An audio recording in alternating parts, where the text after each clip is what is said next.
Hi, నేను మీ సత్యవను. పొద్దున్న నానబెట్టిన పెసరపప్పు లేదా ఇళ్ళకెళ్ళి నీళ్ళు అంపిన. ఆ నీళ్ళు చూడండి ఇవి. ఇప్పుడైతే 2 ఉల్లిగడ్డలు, 5-6 ఎల్లిపాయలు, జీలకర్ర, కొన్ని కొత్తిమీరలు ఇందులో వేసుకొని గ్రైండర్ పట్టుకుందాం. చూడండి, ఉల్లిగడ్డలు ఇట్లా 2 ముక్కలుగా కట్ చేసుకోవాలి. ఇవన్నీ ఇంట్లోనే వేసుకోవాలి. చూడండి, కొత్తిమీరలు కొన్ని, పచ్చి కొత్తిమీర అయితే వేయట్లేదు, అన్నీ పొడియే. జీలకర్ర, కొంచెం జీలకర్ర చాలు. పసుపు, ఫుడ్ కలర్ వాడద్దు. మీకు కలర్ఫుల్గా ఉండాలంటే పసుపు వేసుకోవాలి, సరేనా? ఈరోజు అమాస కదా, రొట్టెలు చేసుకోవద్దట. మేము రోజు చపాతీ లేకపోతే ఉప్మా చేసుకుంటాం, కానీ అమాస రోజు చేసుకోవద్దని అన్నారు. నాకైతే సొంతం తెలియదు ఆ విషయం. మా అత్తమ్మల దగ్గరికి పోతే వాళ్ళు రోజు చపాతీ చేసుకుంటారు. ఈరోజు అమాస చేసుకోవద్దు అని చెప్పింది, పెద్దలు చెప్పారు కదా. సరే, ఒకరోజు చేసుకోకపోతే ఏమవుతుంది, నెలకు ఒకరోజు ఏదన్నా వేసుకోవచ్చు కదా అని నేనైతే ఈ విధంగా ఇప్పుడు దీన్ని ఏం చేస్తా అనుకుంటురా చూడరు. గ్రైండర్ పడతాం. చీకటి అయింది, దంచే ఓపిక అయితే లేదు. దీన్ని అయితే నేను గ్రైండర్ పడతా. గ్రైండర్ పట్టినాక ఏం చేస్తానో చూపిస్తా, సరేనా? చూడండి, కొంచెం పప్పు అయితే ఉంచిన. అది ఎందుకని అనుకుంటురా, ఇది ఫుల్ మెత్తగా పడుతుంది కదా, పిండిలాగా పడితే టేస్ట్ ఉంటాయి. నేను చేసేటి కొంచెం పప్పు బద్దలు కనబడాలి, తర్వాత పళ్ళుకు తలగాలి, అదే ఒక టేస్ట్. అందుకని కొద్దిగా పప్పు ఉంచిన. చూడండి, ఇప్పటి పప్పు గ్రైండర్ పట్టుకొచ్చిన. దీంట్లో ఎత్తన్నా ఈ పప్పులా, చూసిరా? చూడండి, కొంచెం ఉప్పు, ఇక కారం. ఎందుకంటే చలికి తక్కువ తినద్దు, ఘాటుగా ఉండాలి, అందుకని కారం. ఇందులో ఏం వేసిన అంటే జీలకర్ర, కొత్తిమీరలు, ఎల్లిగడ్డ, ఉల్లిగడ్డ, తర్వాత కొంచెం పసుపు, ఉప్పు, కారపొడి.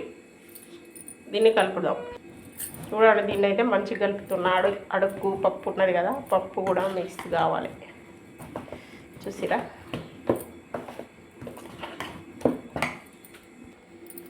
చూడండి, ఇదైతే మంచిగా కలుపుకున్నా. తర్వాత పొయ్యి ముట్టించి ఇగో కంచుడు పెట్టేసిన. ఇప్పుడు ఏం చేస్తా అంటే, ఇందాక చెప్పలే కదా మీకు, వీటిని గారెప్పలు చేస్తా, చిన్న గారెలు. మీకు ఒకవేళ ఇది కరెక్ట్ కుదరక లూజ్ అయిందనుకో పిండి, ఏం టెన్షన్ పడద్దు, బాధపడద్దు. దాన్ని బజ్జీలు వేసుకోవచ్చు. కొంచెం సోడా కలుపుకోవాలి బజ్జీలు వేసుకుంటే. నేనైతే ఇది గారెలు కాబట్టి కలుపుతలేను సోడా, వంట సోడా. మీకు గట్ల లూజ్ అయితే ఒకవేళ మిస్ అయ్యి బజ్జీలు వేసుకోవచ్చు, బాధపడే అవసరం లేదు.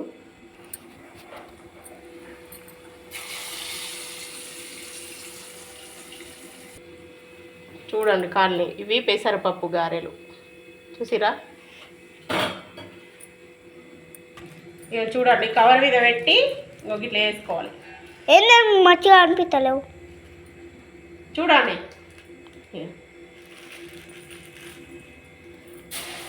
చూసిరా? అంతే. ఇట్లా ఒకవేళ జారుడు లేకపోతే కొంచెం నీళ్ళ పదన పెట్టుకోవాలి. మధ్యలో బాగా వెడలి పడాలి, వడల్లా అంటారు, గారెలు కూడా చూడూరి. చూసిరా? ఇవైతే పెసరపప్పు గారెలు, చూడండి. నా కొడుకుని ఏమంటే ఏం తీస్తాడో, ఏం తెలుగు తీస్తాడో అప్ చేయండి. చూడండి, చేసుడైతే అయిపోతున్నాయి. చూడండి, చేసుడైతే అయిపోతున్నాయి. ఇగో చూడండి, చూడండి, ఎర్రగా కాలాలి, తెల్ల కాలితే లోపల పప్పు ఉడుతుంది. చూడండి, అయిపోతుంది. ఇక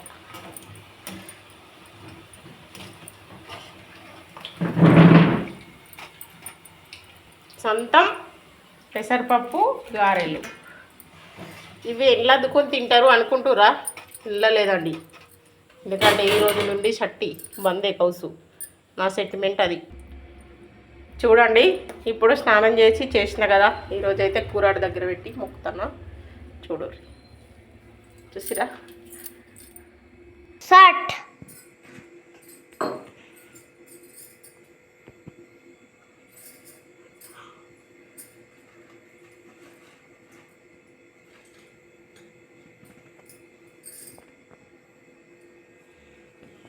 చెప్పకుండా కట్.